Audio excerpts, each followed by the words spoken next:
చిత్తూరు జిల్లా ప్రముఖ పుణ్యక్షేత్రం కాణిపాకం వరసిద్ది వినాయక స్వామి దేవస్థానం ఆస్థాన మండపంలో అరుణోదయం పుస్తక ఆవిష్కరణ కార్యక్రమం ఘనంగా నిర్వహించారు. ఎమ్మెల్యే మురళీమోహన్ ముఖ్య అతిథిగా హాజరై పుస్తకాన్ని ఆవిష్కరించారు. మాజీ మంత్రి గల్లా అరుణకుమారి, రచయిత పత్తిపాటి రమేష్ నాయుడు, దేవస్థానం ఈవో పెంచల కిషోర్, చైర్మన్ మణినాయుడు తదితరులు పాల్గొన్నారు. ముఖ్య అతిథులకు ఆలయ అధికారులు ఘన స్వాగతం పలికి స్వామివారి ప్రత్యేక దర్శనం కల్పించారు. వేద ఆశీర్వచనాల మధ్య శేషవస్త్రం, తీర్థ ప్రసాదాలు అందజేశారు. ఈ సందర్భంగా ఎమ్మెల్యే మురళీమోహన్ మాట్లాడుతూ గల్లా అరుణకుమారి తన తండ్రి రాజగోపాల్ నాయుడు ఆశయాలకు అనుగుణంగా కాణిపాకం అభివృద్దికి విశేషంగా కృషి చేశారని చెప్పారు. స్థల పురాణానికి సంబంధించినటువంటి అనేక ఐతిహ్యాలని పొందుపరచడం జరిగింది. అందులో భాగంగా భగవంతుడు ఆమెకు కల్పించినటువంటి అవకాశం ద్వారా తాను చేసినటువంటి సేవలను కూడా ఇక్కడ ఈ పుస్తకంలో ముద్రించడం జరిగింది. ఈ పుస్తకాన్ని ఈరోజు ఆవిష్కరించడం జరిగింది. చాలా మంచి పరిణామం. ఇది పుస్తకం చదవడం అనేది ఎంత ఉపయోగకరమో అది కూడా ఆలయానికి సంబంధించిన పుస్తకం చదవడం అనేది ఇంకా ఉపయోగకరం. కాబట్టి ఈ పుస్తకం నుంచి వచ్చే ప్రతి రూపాయిని కూడా అది కాణిపాక వరసిద్ది వినాయక స్వామి వారి ఆలయంలో జరుగుతున్నటువంటి నిత్య అన్నదానానికి ఉపయోగించాలని తీసుకున్నటువంటి నిర్ణయం కూడా చాలా సంతోషం. 2000 పుస్తకాలను ఈరోజు ఓపెనింగ్గా పెట్టడం జరిగింది. 2000 పుస్తకాలు మీటింగ్ అయిపోగానే అందరూ కొనుక్కునేసినట్టుగా తెలిసింది. అట్లాగే మళ్ళీ రీప్రింట్ అయినా, ఎన్నిసార్లు రీప్రింట్ అయినా ఆ రీప్రింట్ అయితే వచ్చే డబ్బులన్నింటినీ కూడా అంటే ₹100 పెట్టడం జరిగింది. ఆ పుస్తకం నుంచి వచ్చే డబ్బులన్నింటినీ కూడా ఎప్పుడు రీప్రింట్ అయినా ఆ రీప్రింట్ అయినటువంటి పుస్తకం అమ్ముడుపోయిన వెంటనే అది అన్నదానానికి చేరే విధంగా చేస్తామని చెప్పడం ముదావహమైనటువంటి చర్య. వారు ఎప్పుడు కూడా ఒక ఆలయానికి కానీ లేదంటే వారి సొంతంగా ఉన్నటువంటి గ్రామంలో కూడా కోట్ల రూపాయల నిధులు పెట్టి ఆలయాన్ని నిర్మించడం జరిగింది. కానీ ప్రజల భాగస్వామ్యంతో ఆలయాన్ని అభివృద్ధి చేయాలన్నది వారి సంకల్పం. అలా ఈ సంకల్పంలో భాగస్వామ్యం లేనటువంటి అరుణమ్మ గారికి ఈ స్థానిక శాసనసభ్యుడిగా పూతలపట్టు నియోజకవర్గ ప్రజల పక్షాన కూడా ధన్యవాదాలు తెలియజేస్తున్నాను. కాణిపాకానికి మటుకు స్థల పురాణం అనేది పెట్టాలని చెప్పి మరి స్ట్రాంగ్ ఉద్దేశం అది. అదేమంటే ఈ గుడిని ఎవరో రాజులో లేకపోతే రాణులో మరి అనుకొని చేసిన ప్రాజెక్ట్ అయితే కాదు.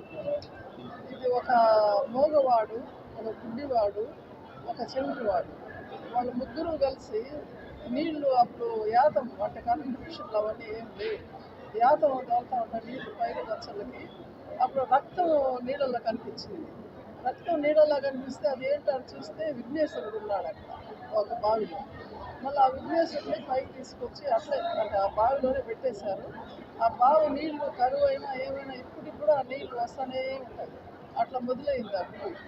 ఆ గుడి మొదలయ్యి గుడి అలా ఉండింది. ప్రమాణాల దేవుడు అని చెప్పనేసి పేరుతో వర్తిరుగుతూ ఉంటుంది.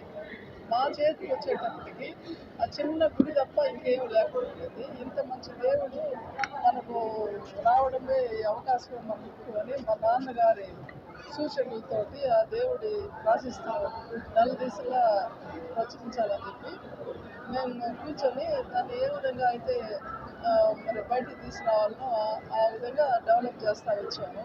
మా కృషి ఫలించింది. అదేవిధంగా అందరూ స్థానికులందరూ కూడా దానికి చేయూతనివ్వడం జరిగింది. ఉభయదారులందరూ కూడా మరి దాన్ని మాకు చేదోడు వాదోడుగా ఉన్నారు. ఆ విధంగా ప్రవర్ధమాన అయినటువంటి గుడిని లాస్ట్లో ఈ అమెరికా నుండి వచ్చినటువంటి ఐకా గాయత్రి దేవి గారు, వారి హస్బెండ్ ఐకా రవి గారు, అదేవిధంగా శ్రీమతి గుత్తికొండ జానకి గారు, గుత్తికొండ శ్రీనివాస్ గారు, ఈ ఇద్దరు దంపతులు కలిసి 9 కోట్లు ఖర్చు పెట్టి ఈ గుడిని కూడా డెవలప్ చేయడం జరిగింది. ఇప్పుడు మరి ల్యాండ్ కూడా వాళ్ళకి కాకర్ల వాటికి మేము కష్టం కలిగించవచ్చు. అయినా కానీ అది తీసుకున్న దానివల్ల ఇవన్నీ ఇక్కడ కావాల్సిన వస్తువులన్నీ కూడా ఏర్పాటు చేసుకోవడం జరిగింది. కాబట్టి మరి చాలా బాగుంది. ఇదంతా స్థల పురాణం అని రాస్తే చాలా బాగుంటుందని మాకు అనిపించింది. గుడి అంటే ఈ దేవుడు ఎట్టు పుట్టాడు, ఎట్టు పెరిగాడు, ఎలా అభివృద్ధి అయిందని అందుకని మేము రాసాము. ధర పెట్టాము. ధర పెట్టి ఇప్పుడు ప్రస్తుతం 2000 బుక్కులు మేము ప్రచురించినాము. దానిలో ఇంతకుముందు చైర్మన్గా ఉన్నటువంటి మోహన్ రెడ్డి గారు దీనికంతా ఈ బుక్కులన్నిటికీ ప్రచురణకంతా డబ్బులు ఇవ్వడం జరిగింది. ఆ బుక్కులతో వచ్చిన డబ్బు ఏం చేయాలనుకుంటారంటే మన స్థానిక ఎమ్మెల్యే మురళీమోహన్ గారు, మేడం ఈ బుక్కులు అమ్మితే వచ్చినటువంటి డబ్బుల్ని మీరు కొత్తగా ప్రాజెక్టు చేసేది ఏమీ లేదు. ఇక్కడ మీరు అన్నదానానికి ఏదైతే మొదలు పెట్టారో అన్నదానానికి డైవర్ట్ చేయండి. డబ్బు వస్తూ ఉంటుంది, అది అట్లే అన్నదానానికి పోతూ ఉంటుంది. ఆ ఐడియా నాకు చాలా బాగా నచ్చి అన్నదానానికి పెట్టేశాను. ఇప్పుడు ఆ బుక్స్ తీసామని ఇప్పుడు 2000 బుక్కులు మరి అయిపోయినాయి. 2000 బుక్కులు ప్రచురించి తీసుకొచ్చాం, అవన్నీ అయిపోయినాయి. ఇంకా చాలా మందికి మళ్ళీ చేస్తాము, ఇంకా చాలా మందికి కూడా మళ్ళీ మన స్థానిక ఎమ్మెల్యే మళ్ళీ కూడా 5000 బుక్కులు పెట్టిస్తానన్నాడు. అవన్నీ కూడా ఇంకా చాలా మంది ఉన్నారు బుక్కులు పెట్టించేవాళ్ళు. దీనిలో ముఖ్యంగా ఏంటంటే చాలా మందికి బయట వాళ్ళకి ఆర్జిత సేవలు ఎప్పుడు జరుగుతాయో తెలియదు. ఎప్పుడు ఏంటి అని అందరూ తెలుసుకొని వస్తున్నారు. అట్లా కాకుండా ఆర్జిత సేవలకు సంబంధించినటువంటి కాల ప్రమాణాలు కూడా దాంట్లో ప్రచురించడం జరిగింది. వాళ్ళు ఎవరు అడగకుండానే ఆ బుక్ ఉంటే దాన్ని చూసుకొని అందరూ రావచ్చు, పోవచ్చు.